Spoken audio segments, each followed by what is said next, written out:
Welcome to పొలిటెంట్ media. నా పేరు రమాకాంత్. ప్రభుత్వం ఒక డిఏ ప్రకటించిన తర్వాత ఉపాధ్యాయ వర్గాల్లో ఎటువంటి చర్చ జరుగుతుందనే విషయంపై మనతో మాట్లాడటానికి యూటీఎఫ్ రాష్ట్ర అధ్యక్షులు నక్కా వెంకటేశ్వర్లు గారు ఉన్నారు. నమస్కారం సార్. నమస్తే సార్. సీఎంతో సమావేశమైన తర్వాత భరోసా దక్కిందా? సీఎం గారితో సమావేశమైన తర్వాత ఒక డిఏకి సంబంధించి అనౌన్స్ చేసినప్పుడు కింద ఉపాధ్యాయుల్లో అసంతృప్తి వస్తుంది. ఖచ్చితంగా 2 డిఏలు పీఆర్సీ ఇవ్వాలనేటువంటి అంశాలు పట్ల మేము ఖచ్చితంగా ముఖ్యమంత్రి గారి యొక్క చర్చల్లోనే చెప్పాం. అయితే గతం కంటే ఒక గంట పాటు ప్రజాస్వామ్య పద్ధతిలో చర్చ అయితే నడిచింది. కానీ ఈ చర్చలో ఒక డిఏ అనౌన్స్ చేసి దాని యొక్క ఏరియర్స్ అన్నీ కూడా రిటైర్డ్ అయిన తర్వాత ఇస్తామనేటువంటిది జీవో నెంబర్ 60, 61 ఇవ్వటం అనేటువంటి దాన్ని మాత్రం పూర్తిగా మేము అసంతృప్తికి గురయ్యాం. అందుకని ఇప్పుడు వెంటనే ఏరియర్స్ చెల్లించాలనేటువంటిది, అలాగే 2 డిఏలు వెంటనే అనౌన్స్ చేయాలనేటువంటి దాని మీద మేమైతే పూర్తిగా అసంతృప్తిగా ఉన్నాం. 2 డిఏలు అనౌన్స్ చేయాలనేటువంటిది చేయకుండా ఒక డిఏ ఇవ్వటం మీద ఉపాధ్యాయ లోకం అంతా కూడా పూర్తి స్థాయిలో అసంతృప్తిగా ఉందనేటువంటిది మేము ప్రభుత్వ దృష్టిలో పెట్టదలిసినటువంటి. అంటే మీరు సీఎంతో సమావేశమైనప్పుడు ఉద్యోగ ఉపాధ్యాయ సంఘాల నాయకులందరూ సీఎం ఏం చెప్పారో అది మాత్రమే విన్నారు, మీ డిమాండ్లు ఎక్కువ వినిపించలేదనేది విమర్శ. ఏమంటారు?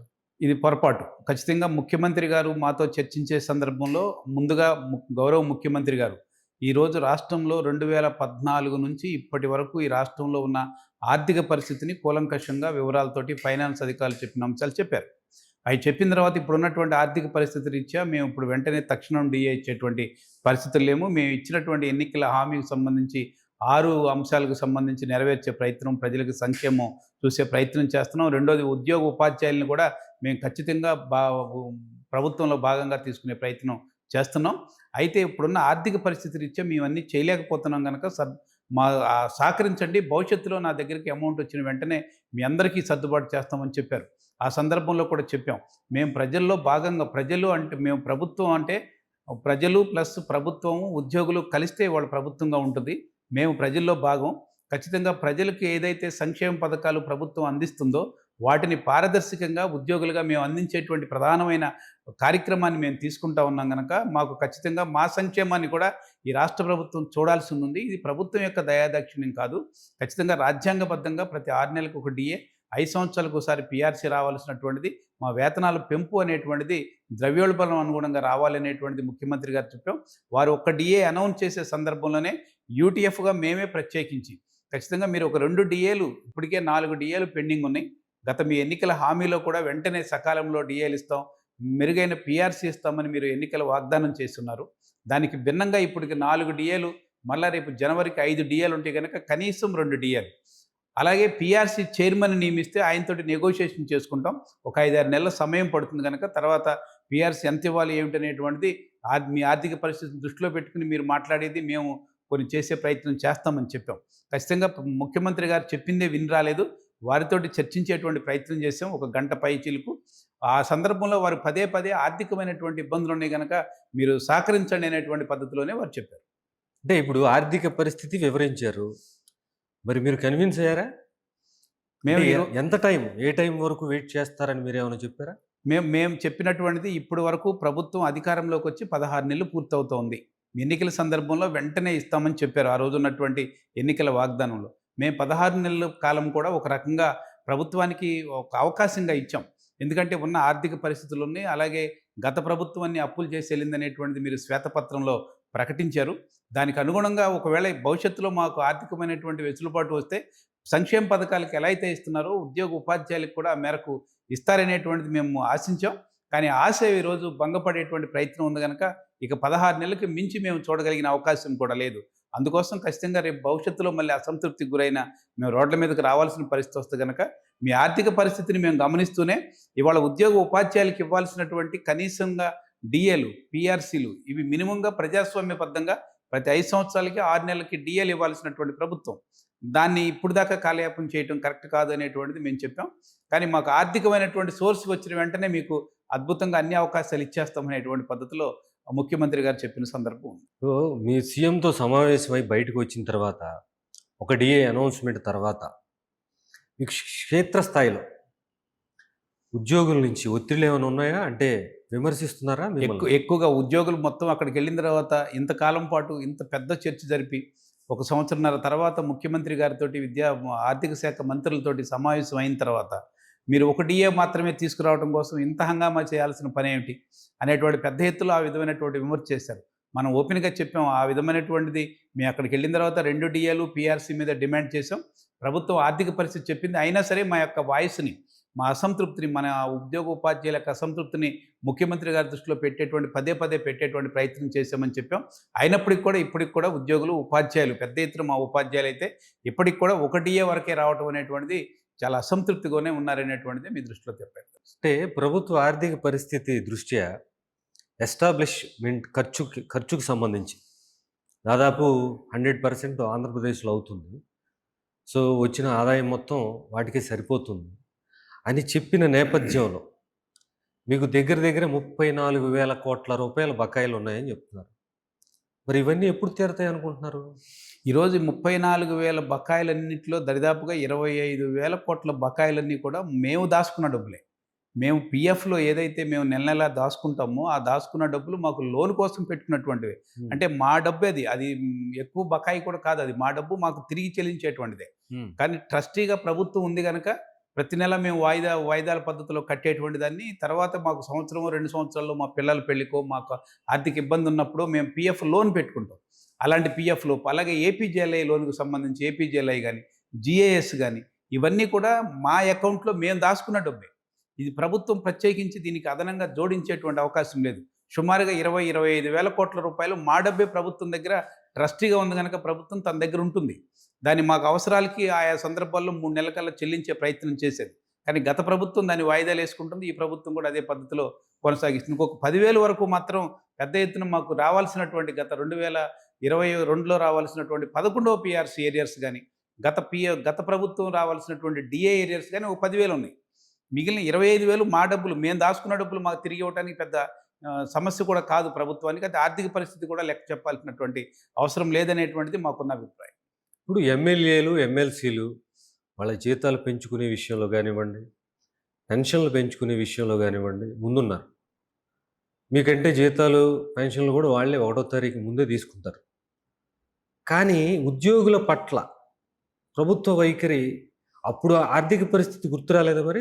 ఎమ్మెల్యేలకి, ఎమ్మెల్సీలకి పెంచేటప్పుడు అని మిమ్మల్ని ఎవరు అడగట్లేదా? ఈరోజు మామూలుగా వాట్సాప్ గ్రూపులో వస్తుంది. చట్టసభల్లో ఉన్నటువంటి గౌరవ ఎమ్మెల్సీలు, మంత్రులు, ఎమ్మెల్యేలు వాళ్ళకి ఆ అవకాశం ఉంది గనక వెసులుబాటు చేసుకునేటువంటి ప్రయత్నం ఉంది. పెంచుకోనివ్వండి. మేము దాన్నేమి పెంచడాన్ని వ్యతిరేకించట్లేదు. లేదా వాళ్ళు తీసుకోవడానికి కానీ మా దగ్గర ఉద్యోగ ఉపాధ్యాయులకి చెల్లించాల్సిన దగ్గర వచ్చేసరికి మాత్రం ఆర్థిక పరిస్థితిని సాగ్గా చూపడాన్ని మాత్రం మేము వ్యతిరేకిస్తూ ఉన్నాం. వాళ్ళకి లేనటువంటి ఆర్థికమైనటువంటి ఇబ్బంది, వాళ్ళకి పెంచుకోవడంలో లేనటువంటి ఇబ్బంది, వాళ్ళకి 2 పెన్షన్స్ తీసుకుంటున్నప్పుడు లేనటువంటి ఆర్థికమైనటువంటి ఇబ్బంది, మాకు ఉద్యోగ ఉపాధ్యాయులకి చెల్లించే దాని దగ్గర ఎందుకు ఇవ్వాలా? ఆ విధమైనటువంటి ఎందుకు రిస్ట్రిక్షన్స్ పెట్టాలి? డబ్బులు లేవనేటువంటి ఆర్థిక లెక్కలు ఎందుకు చూడాలి? అలాగే జీతాలకే 92% ఖర్చు అయిపోతుందనేటువంటి అన్నిటి గణాంకాలని లెక్కలు చెప్పేటువంటి ప్రయత్నం ఎందుకు చేయాలా? అందుకని వాళ్ళ ఆర్థిక పరిస్థితి ఇబ్బంది ఉన్నప్పుడు అన్ని అంశాల్లోనూ ఆ విధమైనటువంటి కోత ఉండాలి. అన్ని అంశాల్లోనూ ఆ విధమైనటువంటి రిస్ట్రిక్షన్స్ ఉండాలి. వారు కూడా అవసరమైతే 1% తగ్గించుకునే ప్రయత్నం చేసి ఉండాల్సింది. అలా కాకుండా ఆ విధంగా పెంచుకుని మాకు తగ్గించడం ద్వారా ఇవాళ ఉద్యోగ ఉపాధ్యాయుల్ని తక్కువగా చూస్తున్నారనేటువంటి భావన ఈరోజు ఉద్యోగ ఉపాధ్యాయులు ఏర్పడింది. ఇది ప్రభుత్వంలో భాగంగా ఉన్న ఉద్యోగ ఉపాధ్యాయులు ఈ విధంగా చిన్నచూపు చూడటం వల్ల ప్రభుత్వానికి కూడా ఇబ్బంది రేపు భవిష్యత్తు కాలాల్లో. ఖచ్చితంగా అందరం కలిసి సామరస్యంగా పనిచేసుకోవాల్సినటువంటి వాతావరణాన్ని భిన్నంగా ఘర్షణ వాతావరణమో లేతే అపోహపడేటువంటి వాతావరణం ఏర్పడితే ఇబ్బందికర పరిస్థితులు ఏర్పడితే అనేది మేము ప్రభుత్వ దృష్టిలో పెట్టాం. ఇప్పుడు మీ ద్వారా కూడా వారికి తెలియజేస్తాం. అంటే మీరేమైనా డిమాండ్ చేస్తారా తగ్గించుకోమని? తగ్గించుకోమని ఏం డిమాండ్ చేయట్లేదు. అంటే ఒకళ్ళకి పెంచేటువంటి సందర్భంలో ఆర్థిక పరిస్థితి ఇబ్బంది కానప్పుడు ఉద్యోగ ఉపాధ్యాయులకి పెంచేటప్పుడు ఆర్థిక పరిస్థితిని లెక్కేయటం సరికాదనేటువంటిది మేము చెప్తున్నాం తప్ప ఒకళ్ళకి పెంచడాన్ని తగ్గించుకోమని చెప్పేటువంటి ప్రయత్నం మేము చేయట్లేదు. మీరు ప్రభుత్వంతో చర్చలు జరిపిన తర్వాత మాజీ సీఎం జగన్మోహన్ రెడ్డి గారు ప్రెస్ మీట్ పెట్టారు. అందులో 11 డిఏలు ఇచ్చాను, మా ప్రభుత్వ హయాంలో 11 డిఏలు ఇచ్చాం, 27% ఐఆర్ ఇచ్చాం, పిఆర్సీ వేశాం, అన్నీ జాగ్రత్తగా చూసుకున్నాం ఉద్యోగుల్ని చెప్పారు. ఎంతవరకు నిజం? ఈ చెప్పినటువంటి గౌరవ మాజీ ముఖ్యమంత్రి గారు 23% మాత్రమే ఫిట్మెంట్ ఇచ్చామనేటువంటి చెప్పుండాల్సింది. అలాగే డిఏలు ఇచ్చేటువంటి జీవోలన్నీ కూడా ఏదైతే జీవోలు తన హయాంలో ఇచ్చినటువంటి 4-5 రకాల జీవోస్ అన్నీ కూడా డిఏలకు సంబంధించిన జీవోలు ఏ జీవో ఇచ్చినా ఆ జీవోలన్నీ కూడా 6-7 వాయిదాల్లో అంటే 2 సంవత్సరాల తర్వాత ఒక 30% ఒకసారి, ఒక 30% మరొకసారి అని ఒక 6-7 సంవత్సరాలు ఇప్పుడు అలా జీవోలేంటో దాన్ని ఎరియర్స్ కూడా ఇంతవరకు ఉపాధ్యాయులు తీసుకునేటువంటి పరిస్థితి లేదు. రెండోది ఈరోజు రాష్ట్ర ప్రభుత్వం చెప్తున్నటువంటి 27% ఫిట్మెంట్ ఇచ్చింది వాస్తవం కావచ్చు. కానీ వాళ్ళు 23% దగ్గరే ఫిట్మెంట్ ఇచ్చి దాన్ని మొత్తాన్ని కూడా నష్టపరిచేటువంటి 11వ పీఆర్సీ వాళ్ళ చాలా ఇబ్బందికరమైనటువంటి పీఆర్సీ. మా ఉపాధ్యాయ ఉద్యమ చరిత్రలో రాష్ట్ర ఉద్యోగ ఉపాధ్యాయులకి ఇబ్బంది కలిగించినటువంటి పీఆర్సీ ఏదంటే రివర్స్ పీఆర్సీగా అది ఉంది. అది కూడా జగన్మోహన్ రెడ్డి గారు చెప్పుంటే బాగుండేది. రెండోది పీఆర్సీలో గతంలో 6 డిఏలు 6 నెలలకు ఒకసారి రావాల్సిన డిఏలన్నీ పీఆర్సీలో మెర్జ్ చేసేసారు. అలాగే గతంలో మేము ఏదైనా పీఆర్సీ తీసుకోవాల్సి వస్తే ఆ పీఆర్సీకి సంబంధించి మేము ఎప్పుడు తీసుకోవాలి, ఏ నెలలో తీసుకోవాలి అనేటువంటిది మా చేత ఎక్సర్సైజ్ చేసి ఒక ఫామ్ ఫిలప్ చేయించేవాళ్ళు. అలాంటిది ఏమీ లేకుండా బలంతాన 2022 జనవరిలో మొత్తం పెద్ద ఎత్తున పీఆర్సీని వాళ్ళు అమలు చేసే ప్రయత్నం చేశారు. దానికి సంబంధించిన పీఎఫ్ ఎరియర్స్ కూడా ఇంతవరకు అకౌంట్లో పడలేదు. రిటైర్డ్ అయినటువంటి ఉపాధ్యాయులు, ఉద్యోగులు ఇబ్బంది పడుతున్నటువంటి పరిస్థితి ఉంది. ఆ రోజు మేము కట్టినటువంటి డిఏలకు సంబంధించి మా ఖాతాలో అయితే ఇంతవరకు డిఏ ₹1 పడలేదు. కానీ మా ఖాతాలో పడినట్టుగా చూపించి మేము ఇన్కమ్ ట్యాక్స్ కూడా కట్టాం. బస్ ఈ అంశాలు కూడా, ఈ గణాంకాలు కూడా జగన్మోహన్ రెడ్డి గారు చెప్పుంటే బాగుండేది అనేటువంటిది మేమైతే ఫీల్ అవుతూ ఉన్నాం. ఎందుకంటే వారు చెప్పేటువంటి లెక్కలన్నిటి కూడా అవాస్తవాల లెక్కలే. వారు ఆ సందర్భంలో ఉన్నప్పుడు ఉద్యోగ ఉపాధ్యాయుల్ని పిలిచి మాట్లాడినటువంటి పరిస్థితులు కూడా లేవు. ఆ విధమైనటువంటి ప్రజాస్వామ్య వాతావరణం కూడా లేదు. ఆ రోజు ఒక్క బొత్స సత్యనారాయణ గారు ఏదైతే విద్యాశాఖ మంత్రి గారు ఉన్నారో వారు మాట్లాడటం తప్ప మిగిలిన ముఖ్యమంత్రి గారు పిలిచి మాట్లాడటం కానీ, చర్చించడం కానీ ఆ విధమైనటువంటి వాతావరణ సందర్భంలో లేదు. అందుకని వారు చెప్పినవన్నీ కూడా పూర్తి స్థాయి సత్యాలు అనేటువంటివి మేము అంగీకరిస్తాం. అంటే మిమ్మల్ని దగ్గరికి రానివ్వలేదా ప్రభుత్వంలో ఉన్నప్పుడు? ఆ ప్రభుత్వంలో అసలు ఎక్కడ మా దగ్గరికి వచ్చేటువంటి ప్రయత్నించలేదు. ఇవి మంత్రి గారితో మాట్లాడుకునేంత వరకే పరిమితం అయ్యాం. లేదా సజ్జల రామకృష్ణారెడ్డి గారి వరకు ఏదైనా వెళ్ళగలిగేదాన్ని తప్ప వారి దగ్గరికి వెళ్ళి, ముఖ్యమంత్రి గారి దగ్గరికి వెళ్ళి మాట్లాడుకునేటువంటి వాతావరణం లేదు. ఒక పీఆర్సీ 2011వ పీఆర్సీ సందర్భంలో 2022 జనవరి 3వ తారీఖున సంఘాలు వెళ్ళినా వారు ఏం చెప్పారో విని రావటం తప్ప బయటకు వచ్చి విమర్శించటం, అభినందించటం తప్ప అక్కడ ఏమి మాట్లాడేటువంటి ఆ స్వేచ్ఛ గత ప్రభుత్వం దగ్గర లేదు. ఆ ప్రజాస్వామ్య వాతావరణం కూడా మీరు వాళ్ళకి చెప్పుకున్నా సరే మీ సమస్యలు మరి సాల్వ్ అయినాయా అప్పుడు? ఏం సాల్వ్ కావాలి, ఇంకా పెరిగినాయి. విద్యారంగంలో పెరిగినాయి, మిగిలిన ఆర్థిక రంగాల్లో రకరకాల ఆర్థికమైనటువంటి ఇబ్బందులు చెప్పారు. నిర్బంధాలు, మేము ఏదైనా చిన్న ఉద్యమానికి, చిన్న ప్రొటెక్షన్కి ఏదైనా పిలిపించినప్పటికి కూడా ఇళ్ల దగ్గరే మమ్మల్ని నిర్బంధించేటువంటి ప్రయత్నం చేశారు. అరెస్టులు చేశారు, కేసులు పెట్టారు. చాలా ఇబ్బందికరమైనటువంటి ఒక రకంగా అప్రజాస్వామికంగానే గత ప్రభుత్వం వ్యవహరించింది. బహుశా ఆ ప్రభుత్వం అలా వ్యవహరించింది కనుకనే మరొక ప్రభుత్వం వస్తే, మళ్ళీ ఈ ప్రభుత్వం కనుక వస్తే కొంతైనా ప్రజాస్వామ్య వాతావరణంలో మాట్లాడుకునేటువంటి ఒక స్వేచ్ఛ అయినా ఉంటుందనేటువంటిది ఆలోచనతోటే బహుశా ఎక్కువ మంది ప్రజలు కావచ్చు, ఉద్యోగ ఉపాధ్యాయులు కావచ్చు ఈ ప్రభుత్వం రావడానికి సహకరించారనేటువంటిది మేము భావిస్తాం. అంటే ప్రపంచ చరిత్రలో లేని విధంగా అంతా సాఫీగా జరిగితే బాగానే ఉండేది. కానీ గత ప్రభుత్వంలో ఆ టైంలో 2 సంవత్సరాల పాటు కరోనా వేధించింది, ఆదాయం కోల్పోయింది ప్రభుత్వం. మీరు ఉద్యోగ ఉపాధ్యాయ సంఘాలు కూడా కాస్త పెద్ద మనసు చేసుకొని ఆలోచిస్తే బాగుండేది కదా అని అటువైపు నుంచి ఏమీ రాలేదా మరి? ఆ రోజు కరోనా వచ్చిన సందర్భంలో ఆ కరోనా నుంచి ఎదుర్కొనే దానికోసం మేము ఆర్థికమైనటువంటి సహకారాన్ని కూడా ప్రభుత్వానికి ఇచ్చాం. ఒకరోజు జీతాన్ని ఇచ్చేటువంటి ప్రయత్నం చేశాం. అలాగే వాళ్ళు ప్రభుత్వం ఎక్కడ ఏ డ్యూటీ వేసిన ఉపాధ్యాయులకు సంబంధించి బార్ల దగ్గర డ్యూటీలు వేశారు, లేకపోతే మరో చోట డ్యూటీలు వేసినా సరే ఆ కరోనా సందర్భంలో ప్రభుత్వాన్ని సహకరించేటువంటి ప్రయత్నం చేశాం. ఆర్థికమైనటువంటి జీతాలు ఒక 2 నెలల పాటు జీతాలు కూడా మాకు ఇవ్వలేదు. ఈ ఇచ్చేటువంటి ఆర్థిక పరిస్థితి లేదు కనుక తర్వాత ఇస్తామని చెప్పారు. దాన్ని కూడా మేము సహకరించాం. అలాగే డిఏ 3 సంవత్సరాల పాటు ఒక రకంగా గత ప్రభుత్వం సంబంధించి ఈ ఆర్థికమైనటువంటి ఇబ్బంది ఉంది, కరోనా ఉంది కనుక దాని తర్వాతే మేము పోరాటాల్లోకి వెళ్ళాం. అప్పుడు దాకా ప్రభుత్వంతో నెగోషియేషన్ కోసమే ప్రయత్నం చేసాం. కానీ ప్రభుత్వం ఎక్కడ కూడా మా మాట వినేదానికోసం ప్రయత్నం కానీ, ఒక చిన్న సమావేశం పెట్టుకునేటువంటి ప్రయత్నం కానీ చేయనివ్వని సందర్భంలోనే మేము అనివార్యంగా రోడ్ల మీదకి వచ్చి కార్యక్రమాలు, పికెటింగ్లు చేయాల్సిన పరిస్థితులు ఏర్పడ్డాయి. పీఆర్సీ రిపోర్ట్ కూడా ఇవ్వలేదంటున్నారండి, నిజమేనా? అవును, గతంలో ఎప్పుడైనా సరే పీఆర్సీ చైర్మన్ నియమించి మాతోటి అన్నింటిని కూడా నెగోషియేషన్ చేసిన తర్వాత మేము ఇచ్చినటువంటి లెక్కలు, ప్రభుత్వం చెప్పేటువంటి ఆర్థిక లెక్కలు, వాళ్ళు ఇచ్చినటువంటి ఇన్ఫర్మేషన్, వీటి ఆధారంగా చేసుకుని ఒక రిపోర్ట్ని ఆ రోజున చైర్మన్ గారు ఇస్తారు. ఆ రిపోర్ట్ని అన్ని ఉద్యోగ ఉపాధ్యాయ సంఘాల ముందు పెడతారు. ఆ ఉద్యోగ ఉపాధ్యాయ సంఘాలన్నింటినీ కూడా చర్చించి దాంట్లో మళ్ళీ మేము మా ఫిట్మెంట్ ఎంత కావాలి, లేకపోతే మా ఐఆర్ కంటే ఇంకెక్కువ రావాలి, ఈ విధమైనటువంటి నెగోషియేషన్ నడుపుతాం. అలాంటి వాతావరణం ఏమీ లేకోకుండానే మేము అసలు ఎట్టి పరిస్థితిలోనూ మీకు పీఆర్సీ కమిషన్ ఇవ్వం అని చెప్పి ప్రభుత్వం మంత్రుల కమిటీ వేసి, ఆ మంత్రుల కమిటీ కమిషన్ ఇచ్చి ఇంతవరకే మీకు ఇవ్వమన్నారు వాళ్ళు. 23% కనుక 23%తోటే మీరు సంతృప్తి పడండి అని చెప్పి ఎక్కడా కూడా వాటిని బయటపెట్టే ప్రయత్నం చేయలేదు. ఇది ఒక రకమైనటువంటిది పీఆర్సీ చరిత్రలోనే 11వ పీఆర్సీ చాలా ఇబ్బందికరమైనటువంటి, ఉద్యోగ ఉపాధ్యాయులకి నష్టదాయకమైన పీఆర్సీ అనేది పడితే మేము ఫీల్ అవ్వం. ఇప్పుడు 14-19 మధ్య 2 డిఏ ఏరియర్స్ ఉన్నాయని చెప్తున్నారు. అవే దగ్గర దగ్గర 17,500 కోట్లు ఉంటాయి. 17,500 కోట్ల వరకు ఉంటాయని చెప్తున్నారు. ఉంటాయండి. హ్మ్. ఆ డిఏలకు సంబంధించి కూడా మాకు వెంటనే ఇచ్చేటువంటి ప్రయత్నం ఏం చేయలేదు. ఇవన్నీ కలిపి జగన్మోహన్ రెడ్డి హయాంలో క్లియర్ చేయపోయేసరికి అవి పెరిగిపోతూ వచ్చాయి. గత 2014 నుంచి 19 వరకు ఉన్నటువంటిది 2 డిఏలు బకాయి ఉంది గత ప్రభుత్వం. అంటే జగన్మోహన్ రెడ్డి గారి కంటే ముందు మన చంద్రబాబు నాయుడు గారి ప్రభుత్వం ఉంది గనక అది ఇచ్చారు. ఆ 2 డిఏలు పెండింగ్‌లో ఉన్నాయి. దాని తర్వాత వచ్చినటువంటి డిఏలు ఏవైతే ఉన్నాయో మరొక 4 డిఏలు వీటన్నిటిని కలిపి మెర్జ్ చేసి పీఆర్సీ కింద చూయించారు. హ్మ్.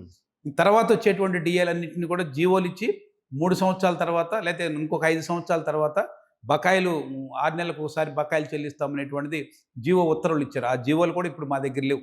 మేము ఆ బకాయిలు ఎంత రావాలనే లెక్క కూడా మేము ఉద్యోగ ఉపాధ్యాయ సంఘాలుగా చెప్పగలిగే పరిస్థితి లేదు. కింద సాధారణ ఉపాధ్యాయుడికి కూడా ఆ లెక్కలు వచ్చేటువంటి సందర్భం లేదు. ఎస్ఆర్‌లో గాని ఎక్కడ కూడా ఎంట్రీస్ కూడా లేవు. మరి ఆ డిఏలు ఏమవుతాయి? ఎలా రికవర్ చేసుకోవాలనేటువంటిది కూడా ఇవాళ పెద్ద సమస్య కింద ఉండేటువంటి ప్రయత్నం. హ్మ్. ఓకే. ఇప్పుడు ఈహెచ్ఎస్ ఒక 60 రోజుల్లో గాడిని పెడతాం అని చెప్తున్నారు. అది మీకు పెద్ద భరోసా గదా! చాలా పెద్ద భరోసా కింద ఫీల్ అవుతుంది. ఎందుకంటే ఈహెచ్ఎస్ హెల్త్ కార్డ్ వచ్చిన తర్వాత ఇవాళ హెల్త్ కార్డ్ మేము ఆశించింది ఏంటంటే ఉద్యోగ ఉపాధ్యాయులు ప్రభుత్వం మేము ఉద్యోగం చేస్తున్నటువంటిది ప్రభుత్వంలో భాగంగా ఉన్నాం గనక మాకు రావాల్సినటువంటి ఆర్థిక పరిస్థితిని వెసులుబాటు చేసే ప్రయత్నం, ఆరోగ్యాన్ని కాపాడాల్సింది కూడా ప్రభుత్వమే. హ్మ్. ఏదైనా ఇబ్బందికర పరిస్థితి వచ్చినప్పుడు ఆరోగ్యానికి సంబంధించి ఏమైనా చూయించుకునేటువంటి ప్రయత్నం చేయించాలి. దానికి సంబంధించి ఈహెచ్ఎస్ కార్డ్ వచ్చినప్పుడు మేము ఫీల్ అయినటువంటిది ఏంటంటే ఖచ్చితంగా ప్రభుత్వం మేము ఏ హాస్పిటల్‌కి వెళ్ళినా మాకు అనారోగ్యానికి గురైతే ఆ కార్డు చూయించిన వెంటనే మాకు వైద్యం అందాలి ఉచితంగా. ఎందుకంటే మేము కంట్రిబ్యూషన్ కడుతున్నాం. రూ. 300 ఒక్కొక్క ఉద్యోగికి పడుతున్నాం. ప్రభుత్వం నుంచి ఒక రూ. 300 ప్రతి నెల పే చేసే ప్రయత్నం చేస్తా ఉన్నారు. వీటన్నిటికీ ప్రభుత్వం ఖచ్చితంగా కానీ ఈ రోజున మేము ఏ కార్పొరేట్ హాస్పిటల్‌కి వెళ్ళినా లేతే ఏదైనా అనారోగ్యానికి గురై గుండె జబ్బుకు గురై హాస్పిటల్‌కి వెళ్ళినా హ్మ్. అక్కడ ఈహెచ్ఎస్ కార్డ్ ఇవాళ అమలవుతున్నటువంటి పరిస్థితి లేదు. వాళ్ళు ఇచ్చిన ప్యాకేజెస్ వేరుగా ఉన్నాయి. అక్కడ కార్పొరేట్ హాస్పిటల్ వాళ్ళు చెప్పేటువంటి ప్యాకేజెస్ వేరుగా ఉండటం.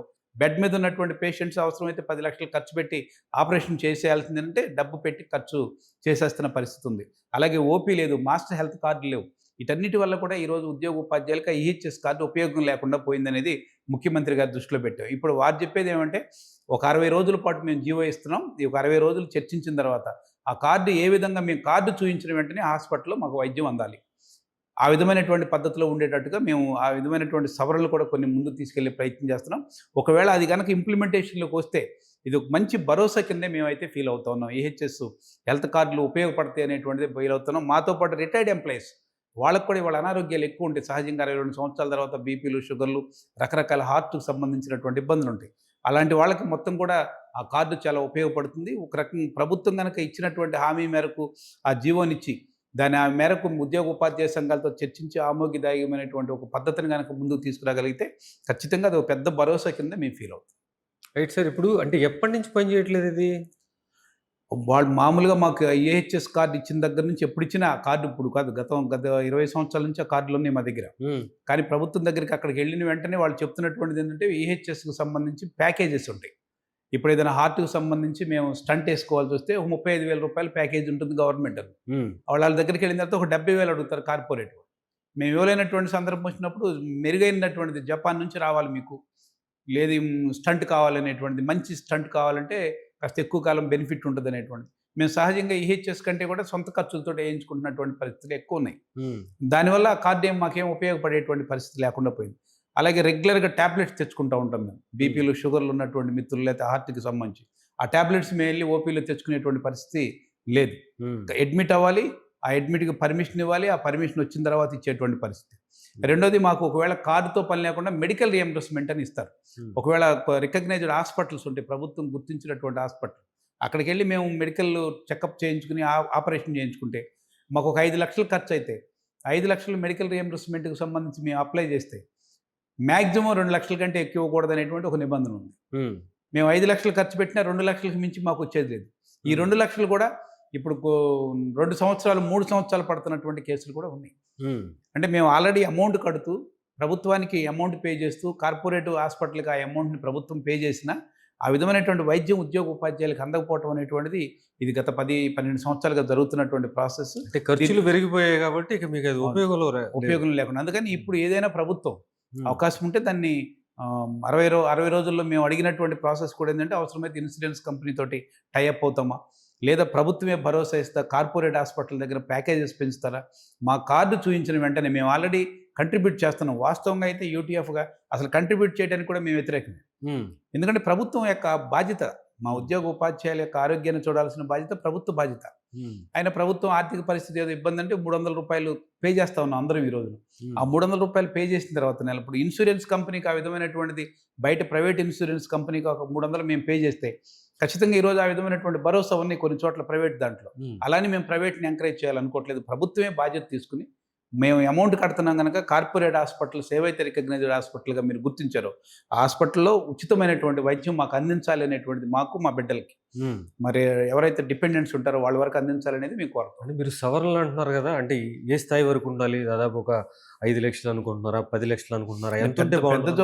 పెద్ద జబ్బు అయితే ఏదైనా అనారోగ్యానికి పెద్ద ఎత్తున ఇబ్బంది పడితే ఒకవేళ స్టంట్ కాకుండా బైపాస్ చేయాల్సి వస్తుంది. ఇవాళ బయట ప్రైవేట్ హాస్పిటల్కి వెళ్తే 20 లక్షల దాకా ఖర్చు అయ్యేటువంటిది ఉంది. అలాగే కిడ్నీ ట్రాన్స్ప్లాంటేషన్ ఉంది. దాంట్లో చాలా ఇబ్బంది, ప్రతి వారం వెళ్ళి ఇబ్బంది పడే కిడ్నీకి సంబంధించి ఇబ్బంది. డయాలసిస్ ప్రక్రియ ఉంది. అలాగే క్యాన్సర్ సంబంధించి ఉంది. దాని లిమిటేషన్ లేదు అమౌంట్. అది 10 లక్షలు కావచ్చు, 20 లక్షలు కావచ్చు, ఎంతైనా సరే ప్రభుత్వం పే చేయాలనేటువంటిది. రెండోది, ఇప్పుడు మేము పే చేస్తున్నటువంటి అమౌంట్ ఎవరైనా అనారోగ్యానికి గురైతే ఎంతమంది, మ్యాక్సిమం 10-15% మించి ఎక్కువ మంది అనారోగ్యం గురై దాన్ని వాడుకోవట్లేదు. ఎక్కువ మంది కూడా వాడుకోవడం అంటే 80-85% అమౌంట్ ఒకేసారి వాడుకోరుగా. 80-85% ప్రతి నెల మిగులుతూ ఉంటుంది. వాటన్నింటిని కూడా ప్రభుత్వం మాకు ఉపయోగించాలి. అందుకని లిమిటేషన్ ఉండడం కరెక్ట్ కాదనేది మాకున్న. ఓకే, ఇప్పుడు రిటైర్మెంట్ బెనిఫిట్స్ తీసుకోకుండానే చాలామంది ఉద్యోగులు చనిపోతున్నారు. దగ్గర యావరేజ్గా 15 లక్షలు 16 లక్షలు ఒక్కొక్క ఎంప్లాయీ మీద రిటైర్మెంట్ బెనిఫిట్స్ కింద ఇవ్వాల్సి ఉన్న గవర్నమెంట్స్ పట్టించుకోవట్లేదు గవర్నమెంట్ అనే విమర్శ ఉంది. ఎంతవరకు నిజం? వాస్తవం గత ప్రభుత్వం కానీ ఈ ప్రభుత్వం కానీ రిటైర్డ్ అయిన తర్వాత వెంటనే కమ్యుటేషను, గ్రాడ్యుటీ, వాళ్ళకి రావాల్సినటువంటి పెన్షనరీ బెనిఫిట్స్ ఏవైతే ఉన్నాయో అవన్నీ కూడా, అంటే ఎర్రన్ లీవులు కావచ్చు, గతంలో ఉన్నటువంటి ఈ మిగిలినటువంటి ఈహెచ్ఎస్, జిఏఎస్ కావచ్చు, ఇవన్నీ కూడా పే చేయాలి. మేము అడుగుతుంది ఏంటంటే రిటైర్మెంట్ రోజుకే ఉద్యోగ ఉపాధ్యాయులు ఎవరైనా కావచ్చు, గవర్నమెంట్కి ఒక 30 సంవత్సరాల పాటు మీకు సేవ చేస్తున్నాం కనుక మాకు రిటైర్డ్ అయిన నాటికే మాకు రావాల్సిన బెనిఫిట్స్ అన్ని ఇస్తే అతను ఆరోగ్యకరంగా ఉన్నప్పుడే వాటిని వినియోగించుకునే ప్రయత్నం, కుటుంబానికి కానీ తనకు కానీ ఉపయోగించుకునే ప్రయత్నం చేస్తారు.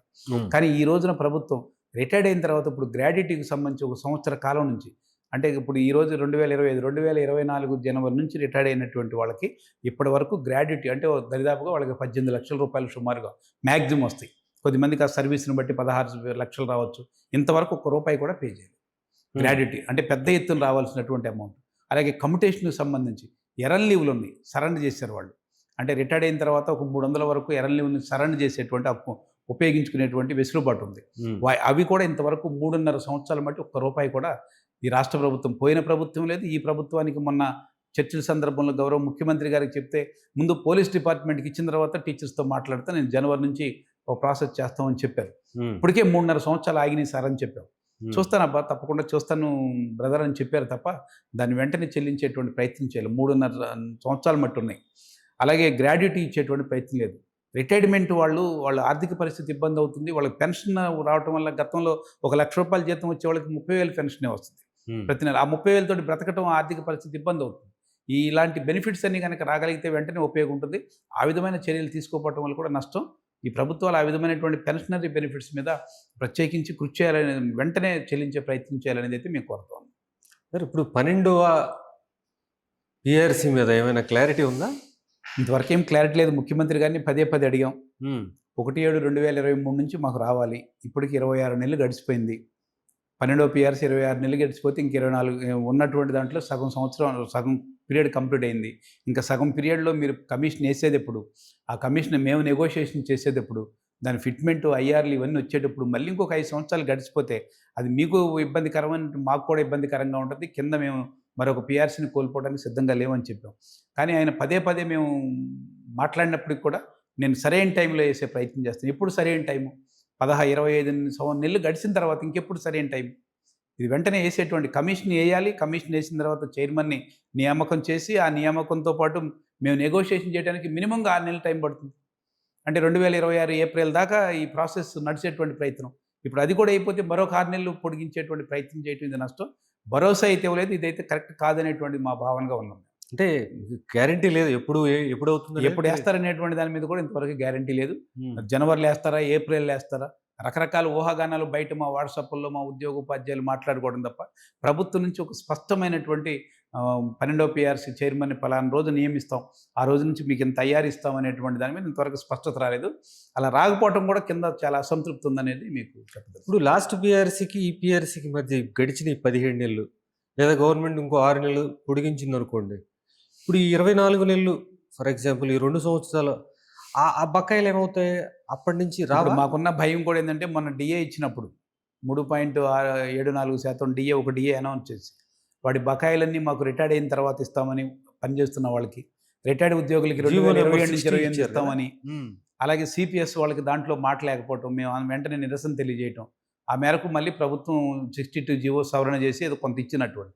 ఇక భవిష్యత్తులో కూడా ఇవ్వబోయే డిఏలు గాని మీరన్నట్టుగా పీఆర్సీకి సంబంధించినటువంటి ఏరియర్స్ ఏమి ఇవ్వకోకుండా ఆ విధమైనటువంటి పద్ధతుల్లో జీవోనిచ్చేసి కాలక్షేపం చేస్తుందనేటువంటి భయం అయితే మాకుంది. హ్మ్. ఖచ్చితంగా ఆ 1/7/2023 నుంచి మా డిఏ మాకు రావాల్సిన పీఆర్సీ ఏరియర్స్ అన్నీ కూడా మా అకౌంట్‌లో పడాల్సిందే. దాంట్లో భిన్నాభిప్రాయం లేదు. దాన్ని రాకపోతే ఖచ్చితంగా ఉద్యోగ ఉపాధ్యాయులుగా మేము రోడ్లు ఎక్కడం తప్ప వేరే మార్గం లేదు. ప్రభుత్వం ఇస్తదని ఆశిస్తున్నాం.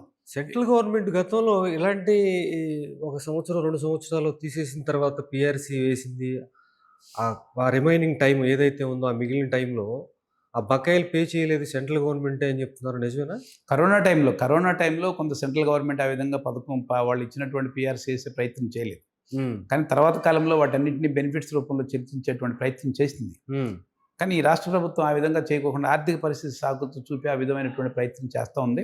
అదైతే సరికాదు. ఖచ్చితంగా మాకున్న భయం ఏంటంటే ఆ డిఏ లాగా కాకుండా మాకు 1/7/2023 నుంచే మా ఏరియర్స్ రావాల్సింది. అప్పటి నుంచి మా పీఆర్సీ అమలు కావాల్సింది. ఎందుకంటే అప్పటికి రిటైర్డ్ అయినటువంటి వాళ్ళు ఉన్నారు. హ్మ్. వాళ్ళందరూ కూడా వాళ్ళు రిటైర్డ్ అయ్యి ఉన్నటువంటి వాళ్ళకి బెనిఫిట్స్ వచ్చేటువంటి అవకాశం లేకుండా పోవటం సరికాదు. ఖచ్చితంగా 25 నెలల పీఆర్సీ ఏరియర్స్ కూడా మాకు వెంటనే తక్షణం ఎప్పుడైతే చైర్మన్ నియమిస్తారో, ఐఆర్ ఇస్తారో అక్కడి నుంచి అమలు కావాలనేదే మా యొక్క అభిప్రాయం. ఇప్పుడు సిపిఎస్ ఉంది సార్. దాన్ని రద్దు చేసి పాత ప్రభుత్వం జీపీఎస్ అని పెట్టింది. ఇప్పుడు ఆ జీపీఎస్ కూడా రద్దు చేశారు. ఇప్పుడు ఏం నడుస్తుంది? ఏ సిస్టమ్ ఉంది ఇప్పుడు? ఇప్పుడు ప్రస్తుతం జీపీఎస్ కూడా లేదు. హ్మ్. సిపిఎస్ఏ ఉంది. గత ప్రభుత్వం సిపిఎస్ని రద్దు చేసి జీపీఎస్ని తీసుకొస్తామని ప్రకటన చేసింది 2023 ఏప్రిల్ 25. హ్మ్. ఎందుకు నేను ఈ డేట్ చెప్తా ఉన్నానంటే అంతకంటే ముందు 2 రోజుల ముందు యూటీఎఫ్ ప్రత్యేకించి చలో సీఎంఓ కార్యాలయం ముట్టడికి పిలిపించాం. సిపిఎస్ రద్దు చేస్తారా, గద్దె దిగుతారని. హ్మ్. ఆ సందర్భంలో యూటీఎఫ్ శ్రేణులన్నింటినీ కూడా రాష్ట్ర వ్యాప్తంగా 5,600 పైచీలకు అందరిని అరెస్ట్ చేశారు, బైండ్ ఓవర్ చేశారు. ఆ సందర్భంలోనే యూటీఎఫ్‌ని పిలవకుండానే 2023 ఏప్రిల్ 25వ తేదీన పెద్ద ఎత్తున ప్రభుత్వం చర్చించి మేము సిపిఎస్ కంటే మెరుగైన విధానం జీపీఎస్ తీసుకొస్తున్నామని చెప్పింది. గతంలో సిపిఎస్‌కి లేనటువంటి బెనిఫిట్స్ అన్ని మినిమమ్ పెన్షన్ 10% ఇస్తాం. అలాగే రిటైర్డ్ అయిన తర్వాత బెనిఫిట్స్ అన్నీ కూడా మీకు ఇచ్చే ప్రయత్నం చేస్తాం. ఇవన్నీ కూడా ఏదో చెప్పే ప్రయత్నం చేశారు. మేమైతే చెప్పింది ఏంటంటే మేము ఆ రోజున ఒక రకంగా జైల్లో మమ్మల్ని కోర్టులో అక్కడే పెట్టేటువంటి ప్రయత్నం చేశారు, నిర్బంధించారు. మా యూటీఎఫ్ శ్రేణులు మేము కూడా ఫీల్ అయిందంటే సిపిఎస్, జీపీఎస్ ఏదైనా ఉద్యోగులకి నష్టం అని చెప్పాం. జీపీఎస్‌కి సంబంధించినటువంటి ఒక జీవో రిలీజ్ చేయలేదు గత ప్రభుత్వం. కానీ రెడీ చేసి పోయినట్టుగా మాకైతే తెలుసు. తర్వాత ఈ ప్రభుత్వం అధికారంలోకి వచ్చిన తర్వాత 2025లో మరలా వీళ్ళు జీవోని రిలీజ్ చేశారు. జీపీఎస్‌ని గజెట్ నోటిఫికేషన్ ఇచ్చినట్టుగా బయటకొచ్చింది ఆర్థిక శాఖ నుంచి.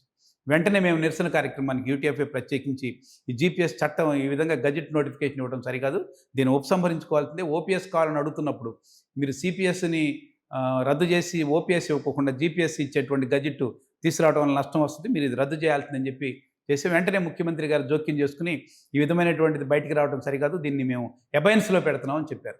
ఇప్పుడు ప్రస్తుతం సిపిఎస్ మాత్రమే అమలవుతుంది, జీపీఎస్ అమలు కావట్లేదు. ఈలోపు కేంద్ర ప్రభుత్వం మళ్ళీ యూపీఎస్ అని తీసుకొచ్చింది. వాళ్ళు యూపీఎస్ తీసుకొచ్చి అది బాగుంటుందనేటువంటి పద్ధతిలో మనం నడుపుతూ ఉన్నారు. మేము చెప్తుంది ఏంటంటే ఉద్యోగ ఉపాధ్యాయుల నుంచి కంట్రిబ్యూషన్ కట్టించుకోకుండా మాకు పీఎఫ్ అకౌంట్లు ఓపెన్ చేసి మా అమౌంట్ మాకు ఇచ్చేటువంటి ఏదైతే పాత పెన్షన్ ఉందో అది మాత్రమే మాకు లాభం తప్ప మీ సిపిఎస్ అయినా, జీపీఎస్ అయినా, యూపీఎస్ అయినా ఇది కార్పొరేట్లకు లాభం, ఉద్యోగ ఉపాధ్యాయులకి లాభం లేదు. వీటిని ఏటిని కూడా మేము అంగీకరించాం. సిపిఎస్ రద్దు, ఓపీఎస్ మాత్రమే మేము అంగీకరిస్తాం అనేటువంటిది కరాఖండిగా ఈ ప్రభుత్వానికి చెప్పాం, గత ప్రభుత్వానికి కూడా చెప్పాం. వాళ్ళు గత ప్రభుత్వం మాట్లాడే ప్రయత్నం చేస్తే వారం రోజులని కొన్ని వారాలు గడిపేసింది. ఈ ప్రభుత్వం అధికారంలో రావడానికి ముందు కూడా మన గౌరవ ఇప్పుడు ఉప ముఖ్యమంత్రి గారు కూడా చెప్పారు, నేను వచ్చిన సంవత్సరం లోపు ఈ సిపిఎస్ మీద ఒక విధానమైనటువంటి మంచి నిర్ణయం చేస్తాం, ఉద్యోగ ఉపాధ్యాయులతో మాట్లాడతామని. మరి 16 నెలలైంది. గౌరవ ఉప ముఖ్యమంత్రి గారు ఇంతవరకు చర్చించడం కానీ దాని మీద ఒక విధాన నిర్ణయం చేసే ప్రయత్నం చేయలేదు. మనం ముఖ్యమంత్రి గారి చర్చల్లో కూడా చెప్పాం.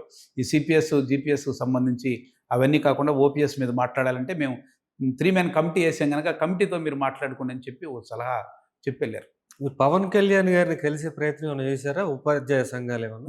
ఇంతవరకు ఆ ప్రయత్నం ఏం చేయలేదు మేము.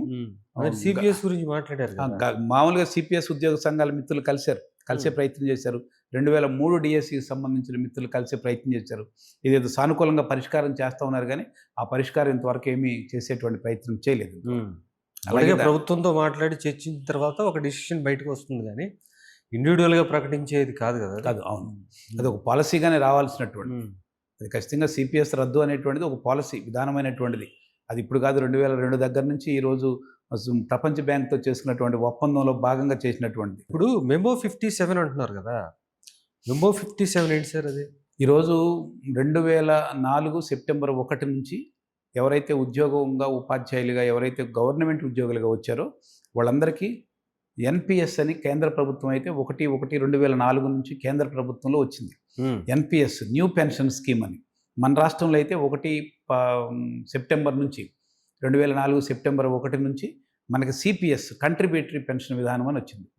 ఆ సందర్భంలో ఆ పెన్షన్ విధానం అమలు కంటే ముందు నోటిఫికేషన్ ఇచ్చి ఒకవేళ ఏదో ఒక కారణాల వల్ల దాని తర్వాత అపాయింట్ అయినటువంటి వాళ్ళు, అంటే 2003 డిఎస్సి ఉపాధ్యాయులు ఎవరైతే దరిదాపుగా 6,500 మంది, పోలీస్ డిపార్ట్మెంట్ ఒక 4,000 మంది, ఇతర డిపార్ట్మెంట్లు 11,500 మంది 2004 కంటే ముందు నోటిఫికేషన్ ఇచ్చారు. 2004 సెప్టెంబర్ 1 తర్వాత అపాయింట్ అయ్యారు వాళ్ళు. ఇలా అపాయింట్ అయినటువంటి వాళ్ళు ఎవరైతే ఉన్నారో వీళ్ళందరికీ కూడా పాత పెన్షన్ విధానంలోకి తీసుకురావాలి అనేది కేంద్ర ప్రభుత్వం 2017లో మెమో నెంబర్ 57 అని ఇచ్చింది. కేంద్ర ప్రభుత్వం ఇచ్చింది. దాంట్లో దరిదాపుగా అన్ని రాష్ట్రాలు, ఈ విధమైనటువంటి ప్రాసెస్ నడిపిన అన్ని రాష్ట్రాలు 16 రాష్ట్రాలు సుమారుగా అన్ని రాష్ట్రాలు జీవో నెంబర్ 57 అమలు చేస్తాయి. ఓకే. కానీ మన రాష్ట్ర ప్రభుత్వం ఈ జీవో నెంబర్ 57 అమలు చేయలేదు. అందుకని 11,500 మంది ఇంకా సిపిఎస్లోనే ఉన్నారు. వాళ్ళ న్యాయబద్ధమైన డిమాండ్, వాళ్ళు ఖచ్చితంగా పెన్షన్ హక్కుదారులు. ఎందుకంటే 2003 కంటే ముందు 2004 కంటే ముందే వాళ్ళ నోటిఫికేషన్ వచ్చింది. అలాగే దాన్ని అమలు చేయమని కేంద్ర ప్రభుత్వం జీవో ఇచ్చింది 57. దాన్ని అమలు చేసేటువంటి మెమోని అమలు చేసేటువంటి ప్రయత్నం చేయలేదు. గత ప్రభుత్వం మేము పెద్ద ఎత్తున పోట్లాడి ఘర్షణ పడితే గత ప్రభుత్వం ఖచ్చితంగా అమలు చేస్తామని చెప్పింది. కానీ అమలు చేస్తామని చెప్తూనే ఒక కండిషన్ ఏం పెట్టిందంటే మిగిలినటువంటి ఎంప్లాయీస్ని అందరినీ 2004 కంటే ముందు తర్వాత అపాయింట్ అయినటువంటి వాళ్ళందరినీ మీరు జీపీఎస్కి అంగీకరిస్తే మేము వీళ్ళకి ఈ విధంగా ఇస్తామనేటువంటిది తప్పుడు మెలికి పెట్టేటువంటి ప్రయత్నం చేసింది. ఇప్పుడు ఈ రాష్ట్ర ప్రభుత్వం అధికారంలోకి వచ్చిన వెంటనే ముఖ్యమంత్రి గారిని అభినందిస్తూ మొట్టమొదటి రోజునే యూటీఎఫ్గా ముఖ్యమంత్రి గారికి ఇచ్చిన మొట్టమొదటి మెమోరాండం ఇదే. మేము 2003 డిఎస్సి వాళ్ళందరినీ కూడా పాత పెన్షన్లో తీసుకురండి, ఖచ్చితంగా దాన్ని పర్సూ చేస్తాం సార్ అని చెప్పారు. కానీ అవన్నీ కూడా ఫైనాన్స్కి పంపించారు, సర్క్యులేట్ అయినాయి, వివరాలన్నీ తెప్పించుకున్నారు. కానీ వాళ్ళు ఏదో టెక్నికల్ సమస్య అనే పేరుతోటి దాన్ని ఇంకా పెండింగ్ పెడతా ఉన్నారు. అది పెండింగ్ పెట్టడం సరికాదు. వెంటనే వాళ్ళందరికీ కూడా పాత పెన్షన్లో తీసుకురాగలగడం ద్వారా ఈ ప్రభుత్వం మీద ఒక భరోసా, ఇది నమ్మకం ఏర్పడుతుంది. ఎన్నికలకు ముందు ఏదైతే వాళ్ళు వాగ్దానాలు చేశారో ఉద్యోగ ఉపాధ్యాయులకి అవన్నీ ఒక భరోసా ఇచ్చిన వాళ్ళు అవుతారు. ఆ పని చేయమనేటువంటిదే మేము కోరుతాం. ఇప్పుడు సిపిఎస్ సెక్రటేరియట్ ఎంప్లాయీస్ కొంతమంది కోర్టుకు వెళ్ళారు. కోర్టుకు వెళ్ళి వాళ్ళకి రావాల్సిన ఏరియాస్ తెచ్చుకున్నారు అంటున్నారు. ఎంతవరకు నిజం అది? వాళ్ళు సెక్రటేరియట్ ఎంప్లాయీస్ వెళ్ళినటువంటి దాంట్లో ఏరియాస్లో ఎర్రలీవ్ వాళ్ళు డిఏకి సంబంధించినటువంటి, అంటే సిపిఎస్కి సంబంధించిన ఏరియర్స్ ఏదైతే ఉంటుందో వాళ్ళకి ఆ ఏరియర్స్ వాళ్ళకి పిఎఫ్ అకౌంట్స్ ఉండవు కనుక వాళ్ళందరి అమౌంట్ అంతా కూడా బై క్యాష్ రూపంలోకి రావాలి. అది ఇవ్వకోకుండా అలాగే పెండింగ్ పెట్టి సస్పెన్షన్ అకౌంట్లో పెడితే వాళ్ళందరూ కోర్టుకు వెళ్ళారు. ఆ మేరకు ఆ కోర్టుకు వెళ్ళినటువంటి వాళ్ళ అనే పేరుతో కాకుండా మామూలుగా మేము రిలీజ్ చేస్తున్నాం అనే పేరుతోటి ఈ రాష్ట్ర ప్రభుత్వం అధికారంలోకి వచ్చిన తర్వాత వాళ్ళ వరకు ఇచ్చేటువంటి ప్రయత్నం చేశారు. అదే సందర్భంలో కొద్దిమంది మన వాళ్ళు సిపిఎస్ మిత్రులు కూడా కోర్టుకు వెళ్ళారు. మా ఏరియర్స్ కావాల్సింది, అలాగే 2003 డిఎస్సి సంబంధించినటువంటి బెనిఫిట్స్ అన్ని మాకు ఇవ్వండి వెంటనే అనేటువంటి పేరుతో వెళ్ళారు. అది కోర్టులో నడుస్తూ ఉంది కానీ ఇంకా ప్రాసెస్ బయటకేమీ తీర్పు వచ్చేటువంటి ప్రయత్నం జరగలేదు. రైట్. సరిగా విద్యా రంగానికే వద్దాం. ఇప్పుడు వరకు ఆర్థికంగా మాట్లాడుకున్నాం, ఇప్పుడు ఆర్థికేతర విషయాల గురించి మాట్లాడుకున్నాం మీ విద్యా రంగానికి సంబంధించి. ఏంటి మీరు బోధన కాకుండా బోధనేతర పనుల విషయంలో ప్రభుత్వం మీ మీద ఎక్కువ ఒత్తిడి పెడుతుందని చెప్తున్నారు. మీకేంటి సమస్య?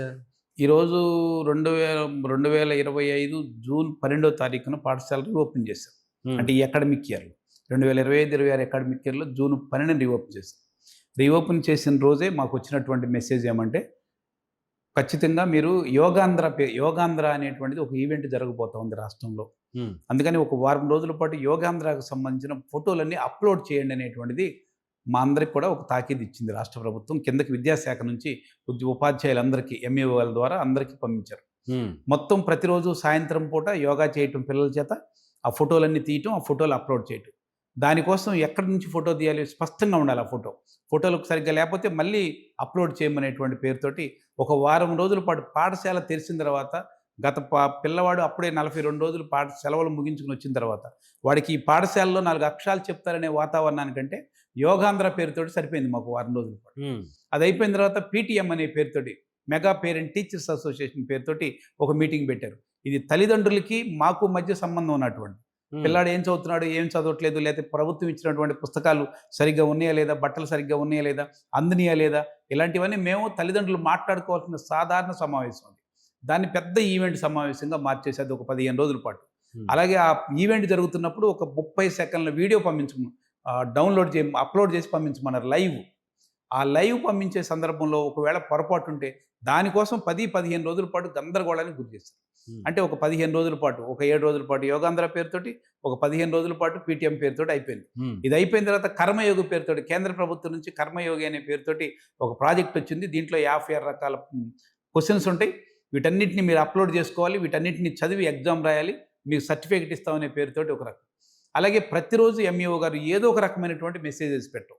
మేము విద్యాశాఖ అధికారులకు ఇచ్చాం. ఇప్పటికీ మాకు చెప్పింది ఏమంటే, అధికారులకు రాకముందు చెప్పారు, గౌరవ మంత్రి గారు మా అందరితోటి సమావేశం చెప్పింది కూడా ఏంటంటే, ఇక నుంచి మేము ఏ బోధనేతర కార్యక్రమాలు మీకు పెట్టాం. మీ పిల్లలు హాజరయ్యండి, ఉపాధ్యాయులు హాజరయ్యండి, అలాగే మిడ్ డే మీల్ లెక్కలు చెప్పండి. ఇక పిల్లలకు మాత్రమే అక్షరాలు చెప్పండి. 9 నుంచి 4 గంటల వరకు మిగిలిన ఏముండదు. దీనికోసం ఒక లీప్ యాప్ పెడుతున్నాం అన్నారు. ఒక యాప్ పెట్టారు. ఆ యాప్లో ఈ 3 మొదట్లో ప్రారంభంలో మేము ఓపెన్ చేసాం. దాని తర్వాత యాప్లో ఇప్పుడు దరిదాపుగా 16-17 రకాలైనటువంటి యాప్లు యాడ్ అయిపోయినాయి. వాటన్నిటికీ సమాచారాన్ని పంపించడం, అప్లోడ్ చేయటం, ఈ లెక్కలన్నీ కూడా మేము ప్రభుత్వానికి ఇచ్చే ప్రయత్నం, అడావుడి చేయటం. ఒకవేళ ఎవరైనా 10 గంటలకు పెడతారు మెసేజ్, మాకు 11 గంటలకల్లా అప్లోడ్ చేయాలి. మీరు అప్లోడ్ చేయకపోతే మీరు డిఫాల్ట్. వెంటనే వాడు మెసేజ్ పెట్టేస్తారు కిందకి. గౌరవ ఎంఈఓ గారు ఏం పెడతారంటే కిందకి, ఇదిగో పలానా స్కూల్ ఇంకా పెట్టలేదు, మీరు పెట్టకపోతే అంటే మళ్ళీ హెడ్ మాస్టర్ అడావుడి పెట్టడం. కొన్ని పాఠశాలలో ఇవాళ సింగిల్ స్కూల్ టీచర్సే ఉన్న పాఠశాలలో ఉన్నాయి. అక్కడ ఈ మాస్టర్ గారికి ఇదే పని సరిపోతూ ఉన్నటువంటిది. పెద్ద హై స్కూల్స్లో 2 మాస్టర్లు ఇదే పని సరిపోతుంది. మేము పదే చెప్పాం, బోధనేతర కాకుండా ఈ 3 పనులు కాకుండా మిగిలిన పనులు ఏటికైనా మీరు బయట ఉన్నటువంటి ప్రభుత్వ డిజిటల్ అసిస్టెంట్స్ని ఉపయోగించుకుంటారా, సపరేట్గా వాలంటీర్ని ఇస్తారా, లేకపోతే మీ సిఆర్టీలు ఉపయోగించుకుంటారా, ఏం చేస్తారనేది మీరు చేయండి, కానీ మా దగ్గర బోధనకే పరిమితం చేయండి అనేటువంటి చెప్పాం. గత ప్రభుత్వం అయితే 72 రకాల యాప్లు పెట్టి, ఆ 72 రకాల యాప్లు దేనికోసమని అడిగి మేము పోయినటువంటి కమిషనర్ గారిని, పోయినటువంటి ప్రిన్సిపల్ సెక్రటరీ మా ప్రవీణ్ ప్రకాష్ గారిని అడిగాం. ఆయన చెప్పింది ఈ లెక్కలన్నీ ప్రపంచ బ్యాంక్ ఇవ్వడం కోసం, వాళ్ళకి లెక్కలు ఇచ్చేదానికోసం ఇంత అంగమా మాకు ఎందుకు చేస్తున్నారని అడుగుతున్నాం. ఈవెంట్గా మా పాఠశాలని ఈవెంట్లుగా చూడటం సరికాదు, విద్యార్థులకు అక్షరాలు చెప్పేటువంటి వేదికలుగా మా పాఠశాలను చూడండి, నైతిక విలువలు ఇచ్చేవాళ్ళుగా చూడండి అనేటువంటిది ఇప్పటికీ మా భావన. కానీ పాఠశాల తెరిచిన దగ్గర నుంచి మేము అన్ని లెక్కలు ఇచ్చాం. జూన్ 12 నుంచి అక్టోబర్ 25వ తారీఖు వరకు అధికారుల దగ్గర మా డేటా అంతా ఇచ్చాం. ఏ యాప్ల వల్ల ఇబ్బంది పడుతున్నాం అనేటువంటిది. వాటన్నిటిని తగ్గించకపోతే మేము పాఠాలు చెప్పడం కంటే కూడా ఇవాళ పాఠశాలలో ప్రభుత్వంతో సంబంధం లేకుండా, లేకపోతే మిగిలిన రిస్ట్రిక్షన్తో సంబంధం లేకుండా ఇవాళ 40 నుంచి 50-60% మంది ఉపాధ్యాయులు స్వచ్ఛందంగా మంచిగా పిల్లలకి పాఠాలు చెప్తున్నారు. కానీ ఆ పాఠాలు చెప్పనివ్వకుండా ఈ బోధనేతర కార్యక్రమాలతోటి పెట్టడం వల్ల ఆ పక్కన పెట్టేసి ఈ బోధనేతర కార్యక్రమాలు చుట్టూ ఉపాధ్యాయుడు వెళ్ళిపోతున్నాడు. అందువల్ల నాణ్యమైన విద్య వచ్చేటువంటి అవకాశం కూడా పోతుంది అనేటువంటిది మాకున్న అభిప్రాయం. పాస్ పర్సంటేజ్ గతంతో పోల్చుకుంటే ఈ మధ్యకాలంలో ఏమైనా పెరిగిందా ప్రభుత్వ స్కూల్స్? పెరిగింది, గతంతో పోలిస్తే పెరిగింది. గతంతో పోలిస్తే వాళ్ళ ప్రభుత్వం దగ్గర ప్రభుత్వ ఉద్యోగులందరూ నాణ్యమైనటువంటి వాళ్ళం. మేమందరం డిఎస్సీలు రాసి వడపోసి మంచి నాలెడ్జీ వచ్చినటువంటి ఉపాధ్యాయులం. ఇది టెస్టులు పెట్టి డిఎస్సి ద్వారా వచ్చినటువంటి వాళ్ళమే. అలా వచ్చినటువంటి ఉపాధ్యాయులం ఖచ్చితంగా పాఠాలు చెప్పడం కోసం వచ్చినటువంటి వాళ్ళమే. మా చేత ఉదయం 9 దగ్గర నుంచి సాయంత్రం 4 గంటల వరకు, 5 గంటల వరకు ఆ బోధనకే పరిమితి చేస్తే వచ్చినటువంటి పిల్లలకి నాణ్యమైన విద్య ఇచ్చేటువంటి ప్రయత్నం చేస్తాం. మేము ఖచ్చితంగా పాస్ పర్సంటేజ్ని జెన్యూన్గా పెంచేటువంటి ప్రయత్నం చేస్తాం. కానీ ఆ విధమైనటువంటి వాతావరణం కింద కనపట్లేదని మాకున్నటువంటి ఆవేదన. ప్రభుత్వ బడి ఉండాలనేటువంటిది మనస్ఫూర్తిగా కోరుకుంటున్నాం మేము. అలా లేదనేటువంటిది మా వాదన. ప్రపంచ బ్యాంకు సాల్ట్ ఒప్పందం ఏంటి సార్ అది? ఈ 2021లో పోయినటువంటి ప్రభుత్వం, అంటే జగన్మోహన్ రెడ్డి గారి ప్రభుత్వం 2021లో ప్రపంచ బ్యాంకుతో విద్యారంగానికి సంబంధించినటువంటి ఒక ఒప్పందాన్ని చేసుకుంది. సాల్ట్ పథకం. Supporting Andhra learning transformation. అంటే ఈ రాష్ట్రంలో ఉన్నటువంటి 1, 2 కింద ఉన్నటువంటి తరగతులు ఏవైతే ఉన్నాయో వాళ్ళకి నాణ్యమైన విద్య అందించడం అనేటువంటి ప్రధాన లక్ష్యంగా సాల్ట్ పథకం. ఆ రోజు తెచ్చుకున్న అప్పు 1860 కోట్ల రూపాయలు. అది ఓపెన్గా ఆ రోజు ప్రభుత్వం చెప్పింది, 1860 కోట్ల రూపాయలు. దాంట్లో కాన్సెప్ట్ ఏంటంటే పిల్లాడికి నాణ్యమైన విద్య అందించడం, అంతర్జాతీయ విద్యార్థిగా తయారు చేయడం. అంతర్జాతీయ విద్యార్థిగా తయారు చేయాలంటే ఇంగ్లీష్ మీడియం మాత్రమే ప్రవేశపెట్టాలి. అలాగే వాళ్ళకి సంబంధించినటువంటి ట్రైన్ అప్ చేయాలి. ఇప్పుడు ఉపాధ్యాయులందరూ కూడా ఓల్డ్ ప్యాటర్న్లో పాఠం చెప్తున్నారు. న్యూ ప్యాటర్న్లో పాఠం చెప్పాలంటే వాళ్ళకి బోధన సామర్థ్యాలు పెంచాలంటే ట్రైనింగ్స్ ఇవ్వాలి, ఈ పద్ధతులు ఇవ్వాలి అనేటువంటిది సాల్ట్ పథకం చెప్పినటువంటి. ఈ సాల్ట్ పథకం చెప్పినటువంటి ఒప్పందంలో భాగంగా ఈరోజు ఆ విధమైనటువంటి ట్రైనింగ్స్ ఇచ్చారు. కానీ ట్రైనింగ్స్ ఎప్పుడు ఇచ్చారు? పాఠశాల సమయంలో ట్రైనింగ్స్ ఇచ్చారు. మేము సెలవుల్లో ట్రైనింగ్స్ ఇవ్వమంటాం. సెలవుల్లో ఏదో కారణాలతో సెలవుల్లో ట్రైనింగ్స్ ఇవ్వకుండా బడ్ టైంలో ట్రైనింగ్స్ ఇచ్చే ప్రయత్నం చేశారు. అలాగే ఇప్పుడు ఏదైతే మేము చెప్తున్నటువంటి లెక్కలు ఏవైతే ఉన్నాయో బోధనేతర పనులని, ఈ లెక్కలన్నీ వాళ్ళకే పంపిస్తున్నారనేది మాకున్నటువంటి అనుమానం. రెండోది, వాళ్ళ ఉపాధ్యాయుల ఉద్యోగుల పాఠశాలల సంఖ్య ఇవాళ క్రమేపీ తగ్గుతున్న పరిస్థితి. 45,000 పాఠశాలలు మొత్తం ఉంటే దాంట్లో వాళ్ళు చెప్పిన లెక్కే 12,972 పాఠశాలలు, ప్రాథమిక పాఠశాలలు, ఒక ఉపాధ్యాయుడు మాత్రమే పనిచేస్తున్నారు. మరి ఇక్కడ నాణ్యమైన విద్య వచ్చేటువంటి అవకాశం లేదు. అలాగే 19,000 పాఠశాలలో ఇవాళ బేసిక్ ప్రైమరీ పాఠశాలను పెట్టారు. అంటే 1 నుంచి 5 వరకు. అక్కడ కూడా పిల్లల సంఖ్య చాలా తక్కువగా ఉంది, ఒక ఉపాధ్యాయుడే పనిచేస్తున్నది ఉంటుంది. మోడల్ ప్రైమరీ పాఠశాలను పెట్టారు, 9,640 మోడల్ ప్రైమరీ, అంటే 1 నుంచి 5 వరకు. ఇక్కడ 5 గదులు కూడా ఉన్నటువంటి పరిస్థితులు లేవు. 5 గదులు, 5 ఉపాధ్యాయులు ఉండాలని చెప్పారు. కానీ ఈ లెక్కలేవు లేవు. ఇప్పుడు మేము చెప్తుంది ఏంటంటే 2021 నుంచి ఇప్పటి వరకు గడిచిన ఈ 5 సంవత్సరాల కాలంలో ఈ సాల్ట్ పథకాన్ని అమలు చేసిన తర్వాత ఇవాళ విద్యారంగానికి ఖర్చు పెట్టేటువంటి బడ్జెట్ కూడా తగ్గిపోయింది. గతంలో 11.8% ఉండేది సాల్ట్ పథకానికి అంటే ముందు, ఇవాళ 9.8. అంటే బడ్జెట్ తగ్గిపోయింది. మరి ఆ నిధులు ఏం చేశారు? దానికి ఏం మళ్ళీ ఇస్తున్నారో మనకు తెలియదు. దానికి 9.8% ఇస్తున్నారు ఇప్పుడు ప్రధానంగా వచ్చేటువంటిది. రెండోది, అసర్ రిపోర్ట్ అని ఇచ్చింది కేంద్ర ప్రభుత్వం నుంచి వచ్చేటువంటి ఒక అసర్ ప్రైవేట్ సంస్థ. వాళ్ళు చెప్పినటువంటి రిపోర్ట్ ఏంటంటే పిల్లల సామర్థ్యాలు కూడా తగ్గిపోతున్నాయి. పిల్లలకి 8వ తరగతి చదువుకునేటువంటి పిల్లవాడి దగ్గరికి 2వ తరగతి పాఠ్యపుస్తకం తీసుకెళ్తే చదవటం రాయటం రాని వాళ్ళు ఇవాళ దరిదాపుగా 64% ఉన్నారనేటువంటిది అసలు రిపోర్ట్ చెప్తుంది. అంటే సామర్థ్యాలు తగ్గిపోయిన నాణ్యమైన విద్య ఇస్తామనే లక్ష్యం పోయింది. బడ్జెట్లో కోత వేసేటువంటి ప్రయత్నం చేశారు. ఇవాళ ప్రాథమిక పాఠశాలలో ఏకోపాధ్యాయ పాఠశాల సంఖ్య పెరిగింది. గతంలో 8,000, 9,000 ఉంటే సాల్ట్ పథకం వల్ల 12,952, 72 పాఠశాలలు ఏకోపాధ్యాయ పాఠశాలలు హై స్కూల్ మారిపోయిన. 22,000 కాదా అది? 22,000 అంటే మిగిలినటువంటి బేసిక్ ప్రైమరీ పాఠశాల కూడా కలిపితే. బట్ అఫీషియల్ లెక్క 12,972. ఇవి కాకుండా అన్అఫీషియల్గా 20,000 ఉండొచ్చు. దాన్ని ఆ గణాంకాలు చూడాలి. దాన్ని ఏమైనా వాళ్ళకి సింగిల్ పాఠశాలలు వాళ్ళకి బతికిన తర్వాత ఆ పాఠశాలలో విద్యార్థుల్ని తల్లిదండ్రులుగా నేనైనా మీరైనా చేర్చేటువంటి అవకాశం లేదు. ఖచ్చితంగా ప్రైవేట్ పాఠశాలకు వెళ్ళేటువంటి ప్రయత్నం జరుగుతున్నటువంటి పరిస్థితులు. అలాగే ఇంకోటి ఇబ్బందికర పరిస్థితి ఏంటంటే అసలు తెలుగు మీడియం లేదు ఈ రాష్ట్రంలో. మేము కోరుతుంది ఏంటంటే ఈ మొట్టమొదటిగా ఈ దేశంలో మొట్టమొదటి భాషా సంయుక్త రాష్ట్రం ఆంధ్రప్రదేశ్. తెలుగు కోసం ఆంధ్ర పెద్ద పోరాటం చేసి సాధించుకున్నాము. పోరాటం చేసి ఒట్టిగా రాలేదు, అది సాధించుకున్నాం. రెండోది, ఈ రోజున ఈ రాష్ట్రంలో తెలుగు ఉండాలనేటువంటిది, తెలుగు లేకపోతే అది ఒక మాతృభాష, మాతృభాషలోనే విద్య ఉండాలనేది నేషనల్ ఎడ్యుకేషన్ పాలసీ 2020 చెప్తున్నటువంటిది. నేషనల్ ఎడ్యుకేషన్ పాలసీ ప్రకారం మాతృభాష లేదు ఈరోజు, పాఠశాలలో లేదు, ఓన్లీ ఇంగ్లీష్ మీడియమే. మేము ఇంగ్లీష్ మీడియంకి వ్యతిరేకం కాదు, ఖచ్చితంగా ఇంగ్లీష్ మీడియం ఉండాలి. కానీ సమాంతర మీడియం తెలుగు మీడియాన్ని కూడా కొనసాగిస్తే చదువుకోగలిగినటువంటి వాళ్ళు కొద్దిమంది మొదటి తరం వాళ్ళు ఉన్నారు, వాళ్ళు చదువుకుంటారు, తర్వాత ఇంగ్లీష్ మీడియానికి అభివృద్ధి చెందేటువంటి ప్రయత్నం చేస్తారు. ఆ విధమైనటువంటి ప్రయత్నం ఈరోజు రాష్ట్ర ప్రభుత్వం చేయట్లేదు. దీనివల్ల కూడా వాళ్ళ ఉపాధ్యాయుల సంఖ్య తగ్గుతుందా పెరుగుతుందా గణాంకాలు అయితే అఫీషియల్గా బయటికి రావట్లేదు. కానీ మొత్తం ఈ సాల్ట్ పథకం వల్ల ఉపాధ్యాయుల సంఖ్య తగ్గినటువంటి వాతావరణం కనిపిస్తుంది. పిల్లల సంఖ్య కూడా, పిల్లల ఎన్రోల్మెంట్ కరోనా టైంలో 45 లక్షలు ఉంటాయి. కరోనా వెళ్ళిన తర్వాత 42 లక్షలకి, తర్వాత గత ప్రభుత్వం మాకు గణాంకాలు అఫీషియల్గా ఇవ్వకపోయినా 32,40,000 మంది మాత్రమే ఉన్నారండి. ఇప్పుడు ఎంత ఉన్నారనేటువంటి అఫీషియల్ లెక్కలేదు. కానీ 31 లక్ష ఉంటారేమో అనేటువంటిది మనకున్న అంచనా. అది కరెక్ట్గా మేము చెప్పలేకపోయినా ఏదైనా 1,00,000-2 లక్షలు ఈ ఒక్క సంవత్సర కాలంలోనే పిల్లలు తగ్గిపోయారు. మరి ఈ విధమైనటువంటిది సాల్ట్ పథకం తెచ్చుకున్నటువంటి పథకం నాణ్యమైన విద్య ఇవ్వాలి, ప్రభుత్వ పాఠశాలను బలోపేతం చేయాల్సి పోయి ప్రైవేటు పాఠశాల వైపు వెళ్తున్నారు. అందుకని సాల్ట్ పథకం రద్దు కావాలనేదే మేము చెప్పదలిచింది. సాల్ట్ పథకానికి గణాంకాల కోసం ఉపాధ్యాయుల్ని ఆ బోధనేతర కార్యక్రమం ఉద్దేశం మంచిదే కదా. ఇంటర్నేషనల్ స్టాండర్డ్కి విద్యార్థిని తీసుకెళ్ళాలి అని అనుకుంటే టీచర్స్ కూడా అప్గ్రేడ్ అయ్యారా? మరి అప్గ్రేడ్ అయ్యారు.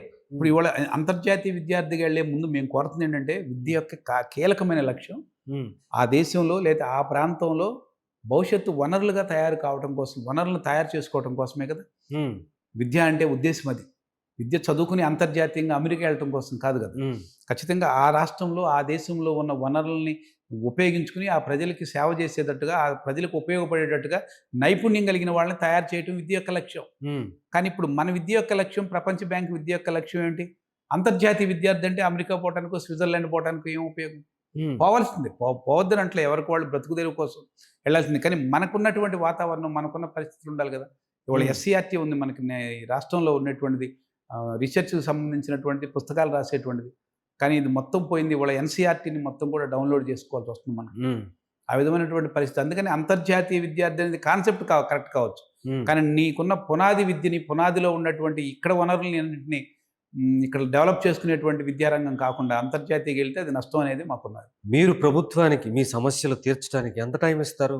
మీకు అనుకున్న మీ ఉపాధ్యాయ వర్గాల్లో జరుగుతున్న చర్చ ఏంటి? మేమైతే గత 15 నెలలుగా సమయం ఇచ్చాం ప్రభుత్వానికి. ఉమ్, ఆర్థిక రంగానికి సంబంధించి కానీ, విద్యారంగానికి సంబంధించి కానీ ఉమ్, పదే పదే మేము గౌరవ కమిషనర్ గారికి కానీ, ప్రిన్సిపల్ సెక్రటరీ గారికి కానీ, మంత్రి గారికి కానీ పదే పదే మెమోరాండాలు ఇచ్చాం. ముఖ్యమంత్రి గారికి కూడా మేము ఇప్పటికీ 3 సార్లు వారికి కూడా మెమోరాండం ఇచ్చాం. 15 నెలలు గడిచిన తర్వాత మేము యూటీఎఫ్గా మొన్న సెప్టెంబర్ 25వ తారీఖున పెద్ద ఎత్తున రణవేరి కార్యక్రమాన్ని గుంటూరులో నిర్వహించాం. దరిదాపుగా 10,000 మంది ఉపాధ్యాయులు వచ్చారు. మాకున్న ఇబ్బందులన్నీ చెప్పాం. దాని తర్వాత మళ్ళీ ఫ్యాప్టో కార్యక్రమం నిర్వహించాం. మన అక్టోబర్ 7వ తారీఖున 10-15 వేల మందితోటి అలంకార్ థియేటర్ విజయవాడలో పెద్ద ఎత్తున ధర్నా చేశాం. ఉమ్, ఈ ధర్నా తర్వాత ప్రభుత్వం చర్చలకు పిలిచి సానుకూలంగా కొన్ని అంశాలు మాట్లాడే ప్రయత్నం చేసింది. అయితే అన్ని అంశాలని విన్నారు తప్ప వాటి ఎక్కడ పరిష్కారానికి సంబంధించి పెద్ద ఏమీ మాకేమీ ఉపయోగం లేదనేటువంటి భావంతో ఉన్నాం కింద ఉద్యోగులు, ఉపాధ్యాయులు. అందుకని ప్రభుత్వానికి సమయం చాలా 15 నెలలు గడిచిపోయింది. ఇప్పటికీ అసంతృప్తి ఉన్నాం కనుక భవిష్యత్తులో ఖచ్చితంగా మేము మళ్ళీ ప్రభుత్వంతో మరోసారి మాట్లాడే ప్రయత్నం చేస్తాం. ప్రభుత్వం మళ్ళీ దాన్ని ఏదో కాలాన్ని ఎక్కువ గడిపే పని ఉంటే ఖచ్చితంగా మేము వెంటనే పోరాటంలోకి వెళ్ళడానికి సిద్ధపడుతున్నాం అనేటువంటిది చెప్పదలుచుకుంది.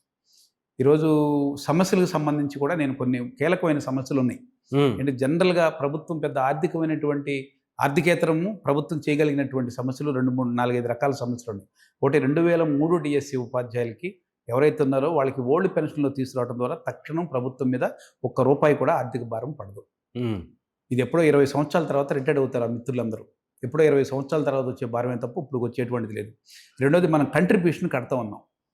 ఏదైతే కంట్రిబ్యూషన్ అదంతా కూడా మన దగ్గరే ఉంటుంది. అది కూడా మనకు ఆర్థిక పరిస్థితికి ఉపయోగపడుతుంది. ఉమ్, కనుక 2003 డిఎస్సి వాళ్ళు ఎవరైతే ఉన్నారో, లేకపోతే ఉద్యోగ ఉపాధ్యాయులు 11,500 మంది ఉన్నారో వాళ్ళందరినీ కూడా ఖచ్చితంగా ఈ పాత పెన్షన్లో తీసుకొచ్చే ప్రయత్నం చేయాలి.